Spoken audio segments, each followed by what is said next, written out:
The story is about a Korean girl who had to go through difficult times in her life in the early 20th century. The author is Dong-in Kim, who has his several novels including this one in Korean school textbook. Sweet potatoes. Bok Nai and her husband used to be farmers before they went to the slums outside of the gate. Chilseong, in which any bad things that you can imagine such as murders, robberies, rapes, violences, and begging take place. Traditionally, there were 4 social classes according to their occupation: Confucian scholars, farmers, artisans, and merchants in the order of their social rank. Bok Nai was raised in the poor but sound farming family. The family education of a Confucian scholar class disappeared as their social status went down from Confucian scholar to farmer. But her home education that she got from her parents was different from that of other farmer class families. Although she was just one of the girls who liked to take a bath in a brook or never minded walking around the village wearing pants, girls were usually supposed to wear only skirts. Her moral standards were higher than those of other girls. Turning 15, she married a guy from the same village, who paid 81 to her family for marriage. Her husband was 20 years older than her. He was too old for her. His father used to be a rich farmer, but he began to lose fortune over time. By the time he got married Bok Nai, the amount of money he got left was only enough for the marriage. He was very lazy. There was a time when he was given a chance of tending to a patch of field belonging to another with the help of some elder villager, but he never took care of the crop field. All he did was planted seeds and waited until the harvest in the autumn. He didn't pay the owner anything, stating that the harvest this year was so bad that there was not any shares for the owner. This is why he has not been hired for 2 years in a row by the same landowner so far. He just ended up losing trust of other farm owners too. So, there was no way for him to support his family anymore. Actually, he and his wife were able to carry on for a couple of more years with the help of his father-in-law, who came from a family of the Confucian scholar class. But he also lost the trust of his father-in-law at the end. So, the couple had to find a way to survive. They decided to get in the Pyongyang fortress in order to search for any kind of job. There were relatively more developed residential and commercial areas inside than outside of the Pyongyang fortress. But there wasn't any job waiting for such a lazy man like him. He didn't even make an effort to hunt for a job, but just spent all day long sitting and looking down Daedong River from GWNG Pavilion. But to keep his head above water, they had to work anyway as a day laborer. A couple of months later, the couple luckily got a job as a butler for another family. Even though Bok Nai worked hard, but the couple were kicked out soon because her husband was so lazy. So, she tried to push him to become a responsible husband, but it didn't work. "Can you move the sack of rice over there?" she asked. "I'm sleepy now." "Why don't you do that yourself?" he replied. "Do you really mean that?" she said. "Sure, I know you can do that." "Shit," he said. "Why do you always treat me like that?" "I'd better kill myself," she cried. "What did you say?" "Bitch," he shouted.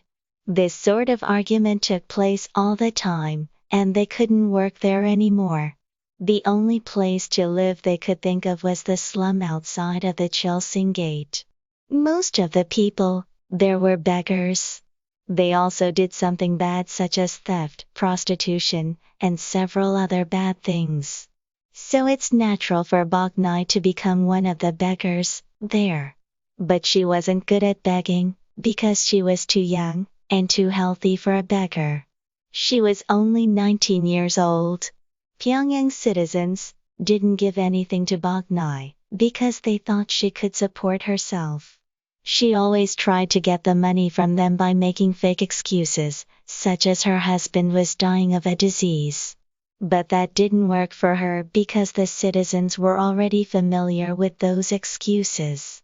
The couple ended up being one of the poorest people among the poor in the slum. It's pretty rare, but there was a slummer who made cash of 1.71 or 1.81 overnight.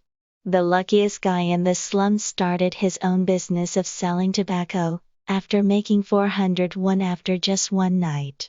Bok Nai was young and pretty, so she could have easily made 0.61 or so per night by selling her body like many other girls in the slum. But she didn't because her moral standards based on the Confucianism would never allow her to do that. Bok Nai and her husband were so poor that they had to spend a day without food often.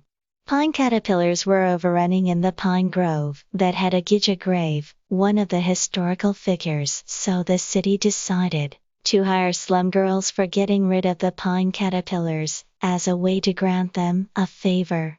All the girls in slum applied for the job, but only about 50 girls were chosen. And Bok Nai was one of them. Bok Nai worked hard catching pine caterpillars. She climbed up a pine tree and caught pine caterpillars with tongs, and then put them in a container with pesticide. She was fast catching, so her container was filled up quickly. She was able to make 0.321 a day. While working for several days, she found a strange thing. Some girls who did nothing but spend time chatting or laughing under the trees were getting paid 0.081 more than other girls who were working hard. The guy who was overseeing the workers just left them alone. Rather, he sometimes joined them and spent time together. One day, the foreman wanted to see Bok Nai when she was about to go back to work after their lunch break. Bok Nai, the foreman called her. Yes, sir. She turned around after putting down a container and tongs. Come here, he said. Bok Nai went to him. Let's go over there together, he said. Why? She asked. Just come with me, he said. He turned and said to one of the older guys, Hey, you want to come with us? No, man. I don't want to bother you guys having fun. Bok Nai turned to the foreman with her face turned red. The foreman went ahead, and Bok Nai followed him with her head down. I envy you, Bok Nai. The guys were making fun of her in the back. Her face turned even redder. From that day on, Bok Nai became one of the girls who didn't work but were paid more than other girls. Her view of life and moral standards changed too. She never thought of having a relationship with any other man than her husband before because she believed that seeing another man was the kind of thing for animals, not for human. She also thought she might die if she did that. But she felt sort of weird because nothing really happened even though she did that. So she started thinking that seeing another man would probably be not only for animals, but also for humans. There were 3 good things about being physical with the foreman. First, she could make more money even without working. Second, she could enjoy something new that she's never had before. Third, she could have another source of income, which was a lot easier than begging. She was just happy with the new life, and it's like she finally became a human.